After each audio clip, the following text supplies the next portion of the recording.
কাকিমা, পঞ্চায়েতের ঘর কোনটা গো? কি বললে? কাকিমা, পঞ্চায়েতের ঘর কোনটা? পঞ্চায়েতের ঘর সোজা যাবে, একটা ঢালাই রাস্তা আছে, বাঁদিকে নিবে। আর একটা কল দেখবে, বাঁদিকে নিবে। আর একটা পুরাতন বট গাছ আছে, বাঁদিকে নিবে।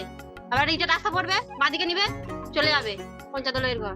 ও আচ্ছা, 4বার বাঁ দিকে যেতে হবে। হ্যাঁ, যাও। আচ্ছা, এই তো সেই ঢালাই রাস্তা, তার মানে এদিকে বাম দিকে যেতে হবে। এই তো সেই কল, মানে আবার বাম দিকে। আচ্ছা, এই তো সেই পুরনো বট গাছ, মানে আবার বাম দিকে যেতে হবে। আচ্ছা, এটাই তাহলে শেষ ভাগ, তার মানে এসে গেছি। হ্যাঁ, সে তো আবার একই জায়গায় পৌঁছে গেলাম। কেমন আমাকে ঠিকানা দিলে?